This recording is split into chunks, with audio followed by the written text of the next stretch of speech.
derivative. That I love. I absolutely love. That's just the air conditioner. I want it.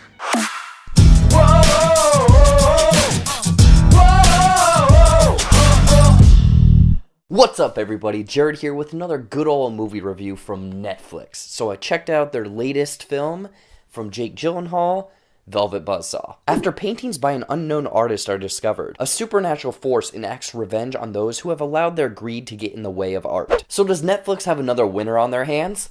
Let's find out. Now, before I get into my thoughts, let me know what you guys thought of Velvet Buzzsaw in the comments down below. Was this the creepy art world kind of thriller horror film that you were hoping for, or was this just another Netflix bust? Now let's get into some of the good. So Velvet Buzzsaw is the latest film from Netflix, and it does have this kind of like cool, like psychological thriller slash horror vibe running through it. The story does grab onto you pretty well. I will say that it's a very much slow burn movie, you know, slowly introducing all of the characters, introducing this art world, introducing kind of like who they are, how they play into this art world, and who they are with each other, and then obviously the horror aspects, and then we watch as things sort of play out. If I were to give Velvet Buzzsaw basically a one-word description, it would be The Nun mixed with Oculus, formed together to meet with The Ring, and then we threw in a little bit of Final Destination over there. There's a lot of different ideas and aspects and just fun stuff going on in this film, and surprisingly it does work very well. And aside from the setup and kind of cool aspects that Velvet Buzzsaw has,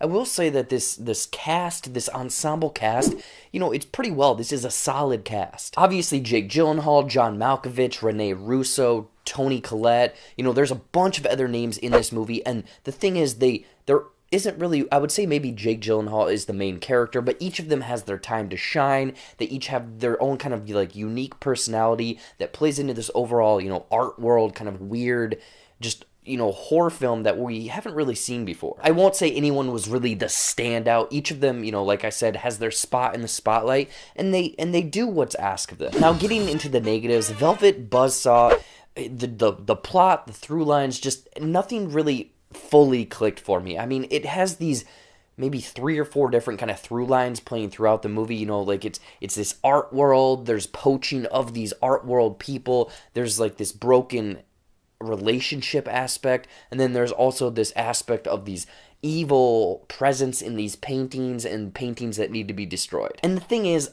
of these through lines, there's a lot of there's an interesting or weird aspect about each of them. I will say that maybe the evil paintings, that portion of it is the most interesting, but the bad thing is this movie never fully dives into any of those through lines. You know, we're kind of given breadcrumbs. We're never fully painted a picture of what exactly is going on. I guess overall, I just wanted more from this. I wanted more in-depth kind of description of this evil presence that's in these paintings, and also the art world snobbery. And in a weird way, all of this kind of ties in with the editing. Like the editing, I thought the editing was pretty rough in Velvet Buzzsaw. Like it's kind of all over the place. I will say that there's kind of time jumps. You don't know exactly what's happening. Like we're going from one scene to this other location, and you're like, how did we get here? How much time has played out? How much time was between the last scene and this scene?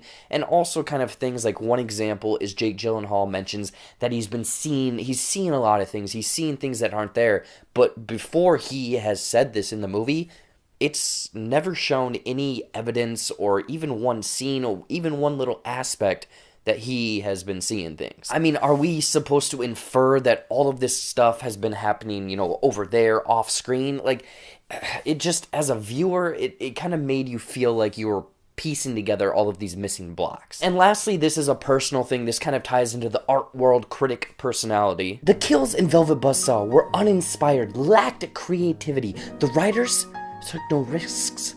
Anyways, yeah, they were very much lackluster. Such as a dude getting ripped into a painting by this monkey arm. Like, personally, it would have been more crucial if we would have gotten an aftermath, kind of seen how he looks in this painting. Or this girl that gets sucked into a painting, basically like the page master, with all these bright colors just slowly creeping up on her body, and then boom, she's basically in this graffiti or painting. It's very much like, if you remember that scene from the page master, that's exactly what happens. Again, if these evil powers were kind of explored or explained a little bit more in depth, I would have allowed it. Overall, Velvet Buzzsaw is this psychological horror thriller art world movie, but unfortunately fails to paint the whole picture. With some cool ideas set up and a solid ensemble cast, but with it never fully diving in deep into things, just rough editing and just uninspired creativity, I'd borderline watch/skip out on Velvet Buzzsaw. I mean, it's a Netflix movie. If you're bored on a Friday night, you got nothing else to do,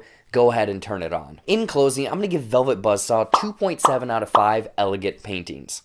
So what did you think of Velvet Buzzsaw? I want to know in the comments down below. Anyways, guys, as always, thank you for watching. Follow all of my social media stuff down there. There's more videos over there. Watch those, like those. Subscribe down to my channel if you haven't. And until next time, I'll see you later.